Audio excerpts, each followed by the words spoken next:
Welcome back to Group Insurance Daily Pulse, your rapid-fire download of the market's most critical developments. I'm Aria the actuary, dissecting the P&L implications and regulatory tripwires. And I'm Dorian, your distribution expert, focusing on market share, ROI, and how these shifts impact the employee experience. We've got a dense 15 minutes ahead, so strap in. Today, we're diving deep into carrier litigation over actuarial equivalence, evolving municipal and state leave mandates, the future of pay, M&A and specialty, and the ever-present solvency considerations. No fluff, just facts and their financial ramifications. Let's hit it. First up, a significant settlement making waves in the pension space. Kicking off with a headline that's been brewing for nearly a decade. MetLife has agreed to a $23 million settlement to resolve a nearly 8-year legal dispute. The core allegation here, Aria, is that they utilized outdated mortality tables, specifically from the 1970s and 1980s, to calculate pension plan benefits, leading to underpayments for some retirees. This isn't just a legal footnote. It's a stark reminder for carriers to ensure their actuarial methods are current and compliant with ERISA, safeguarding plan participants, and frankly, the employer's fiduciary standing. From a distribution standpoint, this kind of transparency and diligence is paramount for client trust and retention. Stark reminder is an understatement, Dorian. This is a $23 million direct hit to P&L, not including the astronomical legal fees accumulated over 8 years of litigation. The fundamental issue isn't just outdated, it's a profound lapse in actuarial governance. Using mortality tables from the 1970s and 1980s for current pension calculations demonstrates a systemic failure in risk management and actuarial equivalence validation.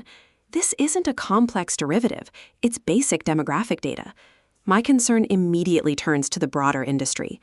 Is this an isolated incident, or indicative of a wider systemic inertia in updating fundamental actuarial assumptions? But Aria, the context highlights the critical importance for brokers and consultants to advise employers on these potential liabilities. It's about proactive plan administration. Employers need to work closely with their administrators to verify calculations. This isn't just about avoiding penalties. It's about robust plan governance, maintaining employee confidence, and ensuring the benefits promised are the benefits delivered. And a non-compliant litigated plan is a catastrophic P&L event. We're talking about ERISA here, a foundational piece of federal legislation designed specifically to protect participant benefits. The Department of Labor and state departments of insurance are not passive observers. This settlement effectively quantifies the cost of actuarial oversight. For carriers, the message is clear. The cost of maintaining obsolete actuarial infrastructure, whether data or methodology, far outweighs the investment in regular, rigorous table reviews and updates. What does this imply for carriers offering group annuity contracts or other longevity-dependent products? Are their reserves adequately provisioned against similar historical miscalculations? The tail risk on long-duration liabilities, even seemingly small adjustments per participant, can aggregate into multi-million-dollar exposures. The lesson is certainly clear. Vigilance in actuarial science is non-negotiable for long-term sustainability and market integrity. Indeed. The market demands precision, not historical approximations. From historical calculations to future mandates, let's pivot to evolving municipal regulations. Chicago is making significant moves, implementing new paid leave and paid sick and safe leave ordinances effective July 1, 2026. This is a substantial enhancement, guaranteeing workers up to 5 days of paid leave and an additional 5 days of paid sick leave. The accrual rate is set at 1 hour for every 35 hours worked, capped at 40 hours in a 12-month benefit period. Crucially, employees can carry over up to 80 hours of sick leave and 16 hours of paid leave. This aligns with a growing trend of municipalities bolstering worker protections, which, from a Tello perspective, significantly enhances employee well-being and retention. Enhances well-being and retention are pleasantries, Dorian. From a P&L and operational standpoint, this is a multi-layered compliance nightmare, particularly for multi-state employers. Effective July 1, 2026, businesses operating in Chicago will need to immediately reconfigure their payroll systems, HRIS, and absence management platforms. The granular accrual rate, 1 hour for every 35 hours worked, demands precise time tracking integration. and the differential carryover rules, 80 hours for sick leave versus 16 hours for paid leave, introduce significant administrative complexity. This isn't just a matter of adding a new bucket. It's about managing distinct accrual, usage, and carryover parameters dynamically for a specific municipal jurisdiction. But carriers and TPAs are adapting their systems to help employers navigate these varied local requirements. Brokers and consultants are crucial here, informing clients and helping them adjust their benefits packages. The ROI is debatable when juxtaposed against the compliance costs and potential for increased unscheduled absenteeism. We're looking at a patchwork of state, county, and now municipal-level paid leave ordinances, each with its own accrual rates, caps, carryover rules, and eligibility criteria. This fragmentation creates immense friction for national employers.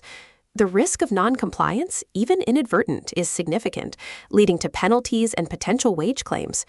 How do employers reconcile this with existing FMLA, state-specific leave laws, and their own PTO policies? It's not just an IT systems update. It's a strategic HR policy overhaul requiring legal review, communication, and training. It underscores the need for sophisticated absence management platforms and expert guidance. The employers who get this right will differentiate themselves in a competitive labor market. Or simply avoid crippling fines. The focus has to be on mitigating regulatory risk and optimizing operational efficiency in the face of escalating complexity. From managing time off to managing earned income, let's look at a significant shift in how employees access their pay.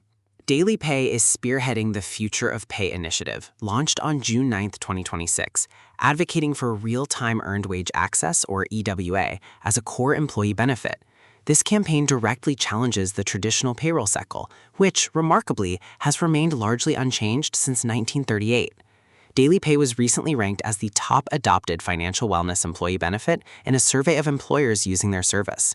This isn't just a payroll tweak aria, it's a fundamental shift in financial flexibility, addressing immediate financial stress points for employees and significantly boosting retention and satisfaction. It's a powerful differentiator in today's talent market. Top adopted is one metric, Dorian.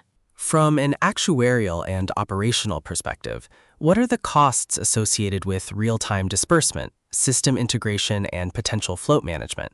Does it impact workers' compensation premium calculations, which are often based on gross payroll? How does this interact with garnishments, tax withholdings, and benefit deductions that are typically processed on a biweekly or monthly cycle? The 1938 payroll cycle wasn't arbitrary. It optimized for administrative efficiency and cash flow management. But the demand is undeniable. This signals a shift in employee expectations around financial flexibility. Carriers should be looking at integrating EWA into broader financial wellness programs. Brokers and consultants can position this as a key differentiator, improving retention and reducing financial stress. It's about meeting employees where they are, providing immediate access to earned wages, and enhancing overall satisfaction. The ROI on reduced turnover alone can be substantial. The actuarial question I pose is, what is the correlation between EWA adoption and other financial wellness program utilization?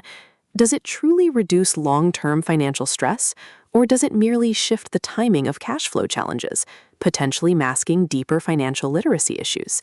And what about regulatory compliance? Each state has varying wage payment laws. How does real-time access reconcile with minimum wage, overtime calculations, and final pay regulations? The administrative burden on HR and payroll teams could be substantial, requiring robust APIs and real-time data reconciliation to ensure accuracy and compliance. This isn't a plug-and-play solution. It's a deep integration that demands rigorous oversight to avoid compliance penalties and operational disruptions. The perceived benefit must be weighed against the very real risks of mismanaged funds and regulatory non-compliance.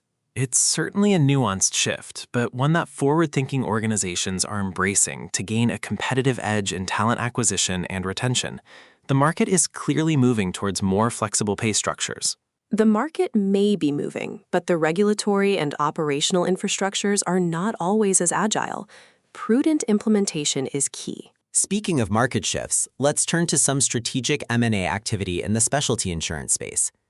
In M&A news, ANV Group Holdings Limited completed the acquisition of Associated Specialty Insurance Agency LLC, Asia, on June